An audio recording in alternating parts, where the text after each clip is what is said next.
I don't know about you guys, but sometimes a movie's just fun.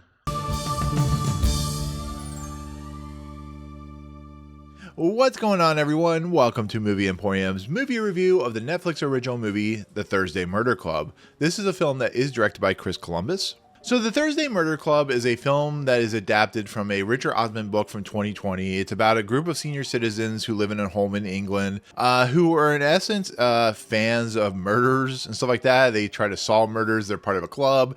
The club consists of people like Helen Mirren's character, and of course Pierce Brosnan, Ben Kingsley, and eventually Celia, Imrie. And basically they love trying to figure out murders. They're trying to figure out the idea and concept of who did it and so on and so forth. One day there's a character played by David Tennant who owns a plot of land, who wants to close down this place that they live in, and somebody is murdered, the head of the estate, and they go on an adventure through this place, this home, with the help of people like Naomi, Accie's character, and Celia, Imrie, and of course Jonathan Pryce, to solve who murdered the estate owner of this senior citizen retirement home. And it basically becomes a whodunit mystery in a lot of respects, whodunit murder mystery, similar to, like, I don't know, the Benoit Block and so on and so forth. It's that type of movie, but it's about senior citizens who are very good at trying to break down, especially Helen Mirren's character, break down who murdered what and so on and so forth. So there you go. So with a movie like this and with the cast that it has, this feels like the perfect movie for a family to sit down, or an older couple to sit down, or just a married couple, sit down for 2 hours and enjoy themselves. Chris Columbus has been around for quite a while, written some really well-known movies in a lot of respects, directed Mrs. Doubtfire, Gremlins, all that good stuff. He is a director that is very much a journeyman director, very capable of what he does. And so doing a movie like this, based off a pretty popular novel in a lot of respects that's well regarded, seems kind of up his alley. It's a type of film that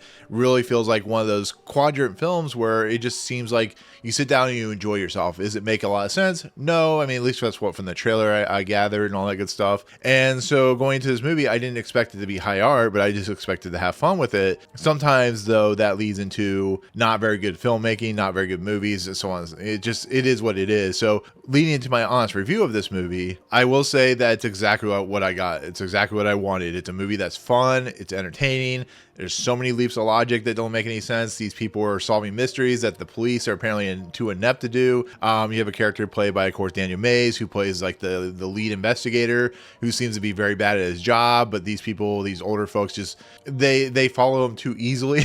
I guess you could say the police following the older folks. I get it. It's a movie that you have to suspend disbelief, especially where it goes and eventually where it leads up, because you have to kind of balance the nature of like having fun, like at 8-Bit Christmas or something like that, with the nature of like, yeah, this really wouldn't happen. So that's kind of where I lean. It's a very enjoyable, very kind of popcorny type movie where you sit down, you watch it, you have fun. These characters are engaging, entertaining. I'll be fairly honest, this might be one of my favorite movies like that I enjoyed this year of all the movies I've seen, because it's just fun. It's 2 hours. It's not going to assault your intelligence. These characters are goofy, but they're whimsy, they're silly, but there's a lot of heart to their characters. They have really good chemistry together. It feels like when this movie was being filmed, they all look like they were having fun making this movie. They knew what they were getting themselves into. Every year there's a couple of these films where they come out, or these couple of movies that come out, where you get a bunch of people that are well known and they come into a movie and they just look like they're having fun. They're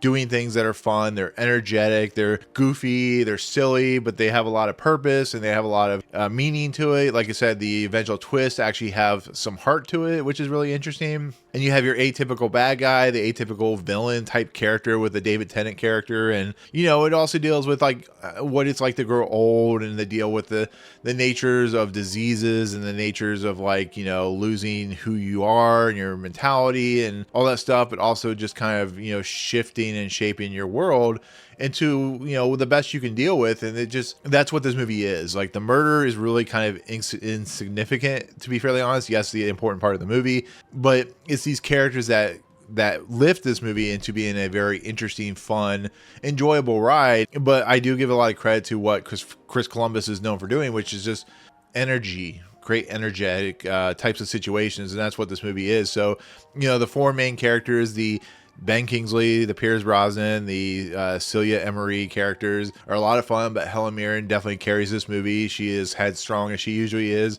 I love Helen Mirren. She is one of the great actresses of all time for a reason, and she has a great supporting cast underneath her because she has to definitely do a lot of things that keep this movie moving forward. And she has to be randy and goofy and headstrong, but also have kind of a past that you kind of can see where it's going later on in the movie. And then you have people, like I said, Naomi, Ackie, and Daniel Hayes, and Henry Lloyd-Hughes, and, you know, Jeff Bell and stuff like that, Paul Freeman. They add mixture into the movie of like sons and daughters and, you know, people that kind of add to the air of the mystery of the movie, like who did it, why they do it, so on and so forth. So it's not revolutionary on like what it's doing, how it like ends up, you know, ending in the story. But I can see why this book is actually well liked, because it's just a fun, fluffy, entertaining. See a bunch of older folks. You know, it's crazy that Helen Mirren and Ben Kingsley are in their 80s. Piers Brosnan is in 70s.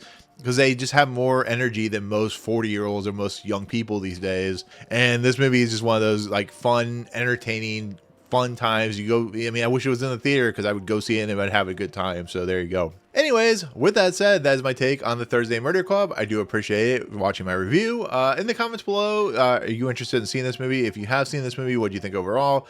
Like I said, it is a murder mystery, so there are revelations that happen. So if you know them, don't spoil them, or you know, if you do, be warned in the comments. But there you go. Thank you so much. If you like what you see on this channel, hit the subscribe button to join Movie Emporium. Hit that notification bell. Top 10 is coming in next. If you like this video, awesome. Hit that like button as always. We'll see you guys on the next video. Peace out, guys.